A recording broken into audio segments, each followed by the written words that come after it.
Shmai. Hello, my name is Bernadette Vallely. I'm a writer and I'm an animal protector and defender. I want to talk to you today about the animal kingdom and some of our feelings about them and how that allows our lack of compassion and abuse of animals to continue. We do believe, I think, in Britain that we are a nation of animal lovers. We have lots of pets, 26% of our households have pets, and we have about 9 million dogs in this country. We would never dream of hurting our pets. We love them, we feed them properly, we adore them, and they become treasured friends. They offer healing, an excuse to go out and take exercise. So many valuable and positive things happen to human beings who have a relationship with animals, and they are much beloved by many, many people. Unfortunately, that image of ourselves and our day-to-day personal interaction with our animals is not the same as our relationship to the other animals, most of the animals that we use in an industrial scale today. Intensive farming is a process that is overpowering and overwhelming our ecosystems. We have sprayed so many pesticides and chemicals. We are killing off all the insects and the birds that rely on the ecosystem to continue. It's alarming, and it's what biologists are calling the sixth mass extinction of animals. Our industrial farming is causing a great spraying of chemicals and pesticides, which is causing further the animals that rely on slugs or snails as food, including birds, to get sick and poisoned, and their children get sick and poisoned. We lose so many habitats of our animals. The taking up of those hedgerows in order to make bigger farms is an example, and one of the most disastrous policies of modern agricultural farming. So many animals and species, from the tiniest insect to the largest birds or hedgerow mammals, are lost. The industrial farming itself is also cruel to animals. The pigs, sheep and cows, some of them are kept in warehouses and never see the light of day. And those that are allowed out and that do farm freely and roam freely, more freely, are often happier animals, of course. An example of us thinking of out of sight, out of mind is the beauty industry. We go into a shop and we see shimmery eyeshadow and never think that that's actually crushed up beetles or macerated insects. The same with bright red lipstick. A lot of these industries need the animal products, and they use everything really. Keratin is the horns and the claws of animals. Gelatin, isn't it? The ligaments, the bones of animals. There's tallow, which is melted fat from animals, from their bones. And then there's, of course, urea, which is urine. All those products are used in beauty products. And there's things like lanolin to help make creams soft. We're using animals on such a vast scale and creating them for our use that they don't have an opportunity to just be anymore. They're fighting for their survival out there in the wilderness. We also believe it's always been that way, as if we've always killed animals. I've heard people saying that. And yes, we have. Our ancestors relied on killing animals, and I'd like to say and remind you that our ancestors were vastly more spiritual than us in a way, because they had a spiritual relationship with the animal they killed. They would never kill and waste an animal, they used every part of it. But they also would take a moment to pray for that animal in some way, some form of ritual, and the entire community would be fed. The rest of the herd would be allowed to leave or to get away. And that feeling that you should only kill what you need, obviously with industrial farming, has no value.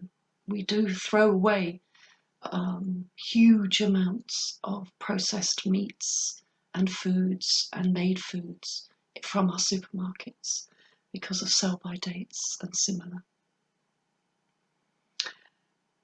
We also have thought that our landscape has always been this way, but we've damaged our landscape beyond recognition, really. We have in the UK the worst forestry, the worst land use, the smallest amount of woodlands of any country in Europe. We haven't preserved our woodlands and looked after them or honoured them and realised that they are incredible ecosystems in their own right. And that abuse of our woodlands and our trees in the millions every year has caused terrible problems for all smaller species that rely on the woodlands as their habitats, their homes. We've believed that animals are a commodity for us, a resource, something that we have to channel in a certain way and then use in order to create and make money. And animals have no rights or say in what happens to them, which is incredibly sad. In the fashion industry, what was once a necessity in terms of keeping warm with fur, for example, is no longer. And yet the fashion industry, the jewellery industries have been using animal byproducts and animal products as a core part of their industry. And again, nowadays it's on an industrial scale, so it's vast and it's dangerous. We also have a mental problem with certain animals that have allowed our understanding of them to continue. So, for example, many people are afraid of insects, ants, bees, wasps, spiders, hoverflies, all sorts of small creatures that do them no harm or almost no harm. There's a disproportionate amount of fear, revulsion, panic. We swat them away, people scream, they run around the house. Animals cause a reaction in humans if a human being wants their house to be sanitized and doesn't allow or give space for anything living in that household. And that's a problem because we cannot really sanitize biology. We need to allow the spiders to exist because they eat the flies, as an example. But we don't allow that ecosystem, which is natural, to continue if we are interfering with our fear or our revulsion or our panic and horror about animals and how they affect us. We've created sterile environments for so many things that we've forgotten that bacteria is normal and important for us to survive. One simple example is the amount of times we sanitize our hands these days, and yet the bacteria on our hands needs to exist. We need bacteria as human beings in order to be healthy. We cannot sanitize our way out of the animal kingdom, no. We must adopt a new understanding and a compassion and a way of living with the animal kingdom, where we allow them to be. We have incarcerated animals for our pleasure, to oogle them in zoos and at circuses. We have been cruel, and in our past, and even today in the future. The ravens in the Tower of London. There's been ravens in the tower since Charles II's time, and they were brought in to create a macabre atmosphere. But the truth is, they're only there now for the tourists, and yet their wings are clipped. They can't fly away, and they're kept in very small cages. Ravens are big birds. They get married. They have a partner for life. And for tourism, we're clipping their wings. It doesn't seem fair or progressive to do that. We cannot replace the bee or the earthworm, the spider, the dolphin. We'll never replace animals. So we must learn not just to live with them, but we must resolve to protect them and to do what we can to make it easier for species to exist and to recognize their importance. How can we do that? Well, we can have more compassion for animals. We can do simple things that actually would make a big difference. For the song thrush, it means putting a bell on your cat. That would solve or save a third of the song thrush's deaths each year. Stop letting your cat go out around the time of dusk or dawn, which is when the birds are feeding, and give the birds a bit of space to have their food. Your cat is probably very well fed. What else can we do? We can have a wild area in the garden that includes logs or fallen trees or something that's old and decaying, so that insects especially can go and lay their eggs, and they can hide, and mammals, small mammals, can burrow and hide in the winter time. It's really important that you don't sanitize your garden in the same way that you're sanitizing your bathroom or kitchen. Your garden needs a bit of wilderness, and for some creatures, your garden, however urban, might be all that they have. You can protect and become an advocate for animals, join groups, sign petitions, support animals. Stop buying products that are toxic or that have animal products inside them. So look for lanolin or urea. Look for the labels and really get to know what it is that you're buying. Protect and encourage insects in every way. That includes supporting bees, anything to do with supporting bees. If you plant red clover, that's a very good species to have in your garden, lawns. Even quite stony areas can grow red clover successfully.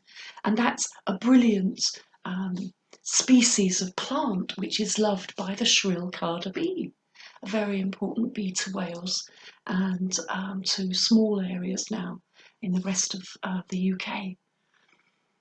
What else can you do? Be beautiful without killing, and be beautiful without needing to put crushed up animals, macerated animals all over your face.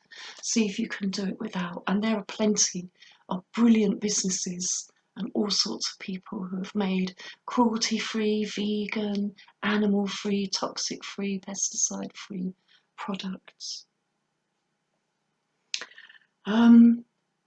The protection of wetlands and woodlands and marshlands and wild areas in your local environment is very important.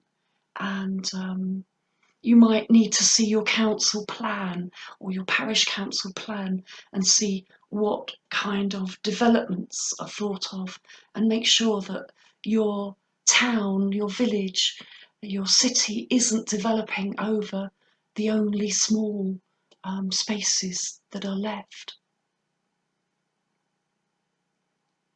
Dolphins are endangered because of overfishing, and really you can only support that by eating less fish yourself.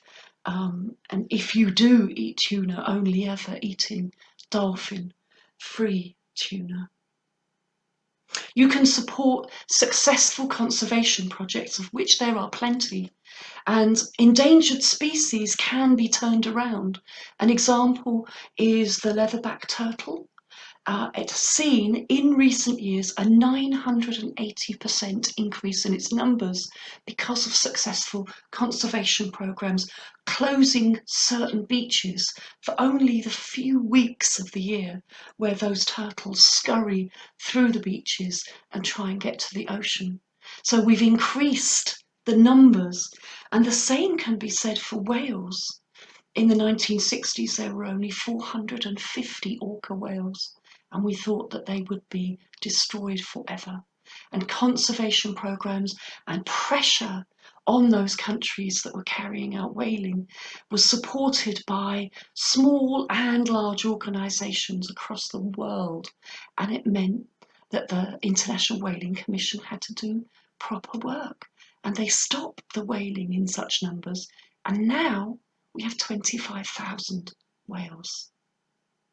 You can see that it is our choice to work with animals and to live with animals in a more compassionate and sustainable way. I'm talking because I think we need a clearer understanding about what we're doing and more compassion for those animals that are already extinct, and more urgency about the programs that we produce in order to support them for the future. Thank you for listening.